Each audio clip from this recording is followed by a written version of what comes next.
Do you know who your ideal client avatar is? I was recently at a networking event and we were receiving a presentation from a marketing company, and the lady who was doing the presentation asked the crowd to raise their hand if they knew who their ideal client avatar was. And as it happened, I was the only one who raised my hand. And I found that fascinating because their room was filled with business owners. It was a Chamber of Commerce event. Everyone there was in business and was selling their product or service to somebody. And for them to not have 100% certainty about who they were selling their services and products to, I thought was rather telling. And if you don't know who I am, I'm Vicki McGrath, founder of Senior Care Business Campus. I help professional midlife women transition their careers into senior care businesses. And today I'm going to tell you a little bit about how I learned about my ideal client avatar in my senior care business, which I operated for 10 years since 2016, and how you can determine who your ideal client avatar is in your business if you're not 100% certain yet. So if you are in a service-based business, I'm going to use landscaping as an example, because one of the people that was in that meeting that I attended was in fact in landscaping, and he did not raise his hands, I observed. And so I thought it would be an ideal service to try to go through how to establish your ideal client avatar. And so the first thing, of course, that you would notice if you're lawn mowing or doing landscape maintenance or garden or grounds cleanup is that you are going to obviously market to someone who has grass and needs that grass kept up. And so, of course, what does that mean? It means you're excluding anyone who is in an apartment building, anyone who is in a condominium, anyone who is in some kind of a gated community where they are in a condominium environment. You are going to be looking for people who have grass. And of course, in addition to having grass, you're going to want to market your business, your service, to the people who are going to want you to help them with their lawn care. And so what does that mean? It means that you are going to be attracting or marketing to directly people who are willing to pay for your service. So you're not going to be going to places where there isn't grass or there isn't someone willing to pay for your service. And so right there, you have established that your ideal client avatar probably is a homeowner. They probably have a home in at least a middle class or higher level community where they are going to be able to pay for their lawn to be managed and maintained by someone else other than themselves, because perhaps it's more worth their while to pay someone else for that service than it is for them to have the time to commit to mowing their own grass. And you could take it one step further and say that in fact you're just going to use your service to attract other businesses. For example, large professional buildings with expansive lawns who need to have maintenance on a regular basis as a professional face in the community. And so perhaps you're even going to go there and market your services to the largest properties so that you in fact have the opportunity to get everything done in one location as opposed to having to go from home to home to home.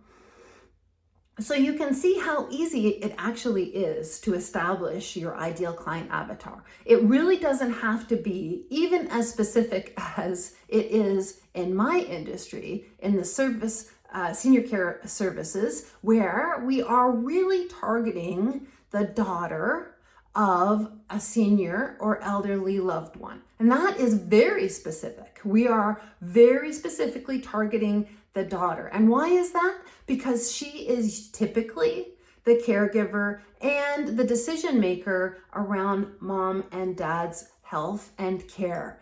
And so when you are in something like senior care, it's really important to know who your ideal client avatar is, because if you don't have that information, then you cannot know who you're marketing to. And the same goes for the lawn care maintenance business. If you don't know who your ideal client avatar is, then who are you marketing to? You're not marketing to everybody. You are narrowing your focus to market to the people who have lawns and who are able to pay for your service. You're narrowing your focus to perhaps business to business marketing instead of business to consumer marketing. And so you can see that your whole brand and marketing approach has to know who you're marketing to in order to attract the right people into your business.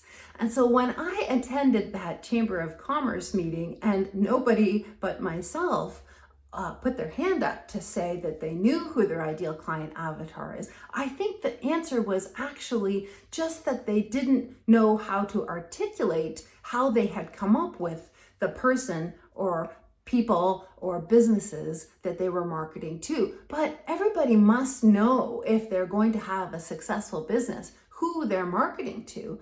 Otherwise, you're just marketing to everybody and probably not getting anybody buying. So if you have not yet established who your ideal client avatar is, and yet you're selling your business, services, or products, then the people who are buying your services or products are your ideal client avatar. And that's how you can work backwards. If you've already been successful in selling your products and services, you already have clients, you've already made some revenue from your business, then you have already established your client avatar. You perhaps just have not articulated that.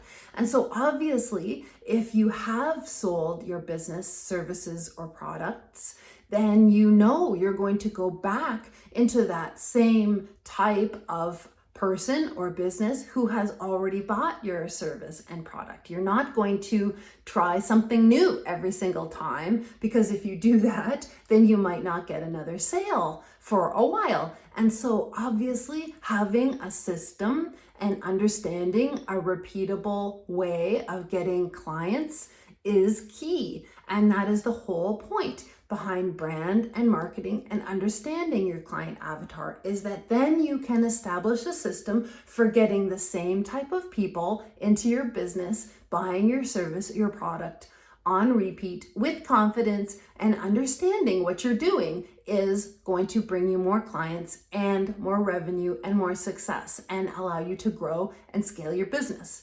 So for those who haven't yet established your ideal client avatar, it's fine. If you've already sold some of your products or services, then you have really already established who that is, even if you haven't been able to articulate it yet.